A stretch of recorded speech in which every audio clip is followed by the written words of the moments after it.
आज की समाअत फिर दोबारा से जब स्टार्ट हुई तो वही मसला आया जो पिछली तारीख पे दरपेश था कि मीडिया की प्रेजेंस फिर से सिलेक्टिव बनाने की कोशिश की गई। हालांकि अदालत को वाज़ेह किया गया कि पिछली दफ़ा बाबर मलिक साहब ने सबके बिहाफ पे आवाज़ उठाई थी कि हम 3 लोग मीडिया की नुमाइंदगी मुकम्मल तौर पे नहीं करते, हमसे सीनियर अफराद बाहर हैं, उनको बुलाया जाए। आज यही बात शुरू में बताई गई कि आपने सिर्फ 4 चैनल्स को अलाउ किया है, बाकी लोग हैं नहीं।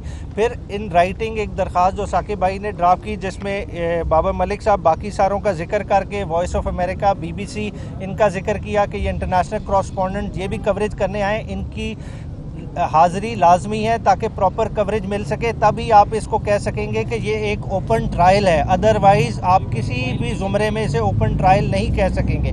तो जज साहब ने वो लिस्ट वसूल कर ली है और हम उम्मीद करते हैं कि अगली दफ़ा ये लोग शामिल होंगे, मगर फिर भी एहतियातन हम इन तमाम नामों के साथ एक दरख्वास्त दोबारा से अदालत में जमा करा देंगे और इस बारे में इजाज़त लेंगे। बाकी जो लीगल प्रोसीडिंग डिटेल हुई, आपको पता है कि कॉपीज़ डिस्ट्रीब्यूट हो गई और 12-12 तारीख डल गई। उसके बारे में मैं चाहूँगा कि उस्मान गिल साहब भी थोड़ा सा आपको आज के पेशी के बारे में ब्रीफ करें। बोलें। अच्छा जी, आज की जो तारीख मुकर्रर थी कॉपियाँ सप्लाई करने के हवाले से, उसमें हमने सबसे पहले अदालत को एक जो कानूनी नुक्ता था उस पर बताया कि ये इसमें कानूनी एक रुकावट है कि ये ट्रायल आगे नहीं चल सकता, अगर चलेगा तो वो गैर कानूनी होगा, क्योंकि ये एक स्पेशल कोर्ट है और ऑफिशियल सीक्रेट एक्ट का ट्रायल कर रही है। ऑफिशियल सीक्रेट एक्ट की दफ़ा 13(6) के मुताबिक जब तक मुतल्लिका गवर्नमेंट, फेडरल गवर्नमेंट ये नोटिफिकेशन कोई स्टैंडिंग ऑर्डर ना करे, जनरल या स्पेशल, कि ये इस केस की कार्रवाई किस कानून के तहत होगी, वो नोटिफिकेशन, वो ऑर्डर आज तक जज साहब की फाइल पे अवेलेबल नहीं और उसके बगैर ये केस आगे नहीं चल सकता।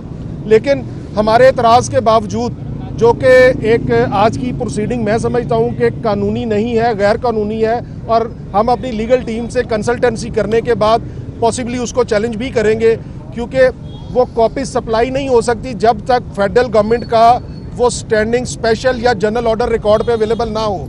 और एडमिटेडली ये अदालत ने, जज साहब ने एडमिट किया कि ऐसा कोई ऑर्डर रिकॉर्ड पे मौजूद नहीं है। सेकेंडली, जो हमें आज कॉपीज़ भी सप्लाई की गई वो भी नामुकम्मल की गई, ना तो इंक्वायरी का रिकॉर्ड हमें सप्लाई किया गया और ना ही इंक्वायरी के दौरान जो बयानात रिकॉर्ड हुए गवाहान के और बाकी लोगों के, वो भी हमें सप्लाई नहीं किए गए। इसके अलावा कानून की मंशा ये है कि हर डॉक्यूमेंट सप्लाई किया जाए, तो हमें DVDs और CDs वगैरह भी सप्लाई नहीं की गई। तो इस मामले में हम, इस बारे में हम अपनी कानूनी टीम जो है वो अपने कानूनी लाए अमल का जो है वो तयन करेगी इंशाल्लाह। Thank you.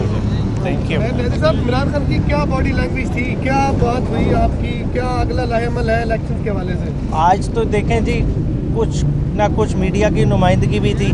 अगर मैं कहूँ कि बॉडी लैंग्वेज बहुत स्ट्रॉन्ग थी, वो बहुत ज़्यादा बेहतर बता लेंगे कि खान साहब की बॉडी लैंग्वेज में और जो ज़मान पाक की बॉडी लैंग्वेज थी उससे भी ज़्यादा बोल्ड होके खेले, और जो उन्होंने मीडिया को अपनी स्टेटमेंट दी हैं वो इंशाल्लाह ताला आप तक पहुँचेंगी, तो उससे आपको पता चलेगा कि खान साहब किस फ्रेम ऑफ माइंड में। सर, अगली पेशी पर अमेरिका के सफीर को भी अदालत बुलाया गया है?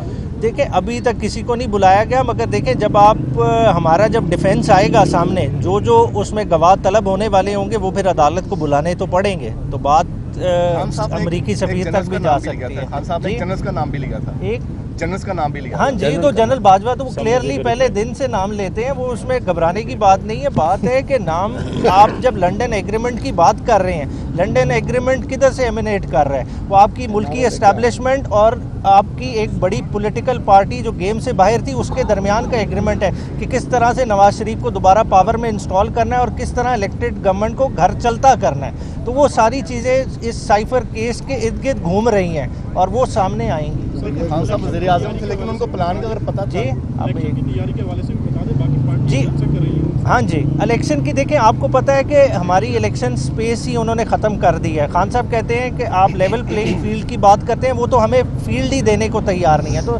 भले फील्ड ना दे। देखिए हमने तैयारी कर ली है, हमारी लिस्टें तैयार हैं, खान साहब अब स्क्रूटनाइज कर रहे हैं, इस वीक से वो प्रोसेस स्टार्ट हो जाएगा और इंशाल्लाह ताला आपको पता चल जाएगा 12 या 13 तारीख को इलेक्शन कमीशन जैसी इलेक्शन स्केड्यूल देगा हमारे खिलाड़ी मैदान में उतर आएंगे।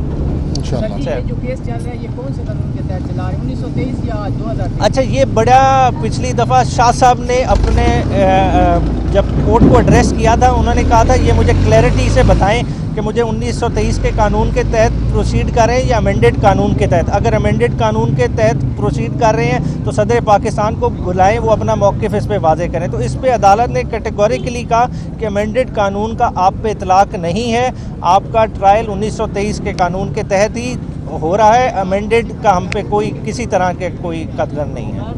पिछली दफा इन्होंने कैदी बुलाया था पब्लिक बना के, इस तरह कौन लोग? इस दफ़ा जो है ना स्पेशल किस्म की आवाम थी, आवाम प्लस।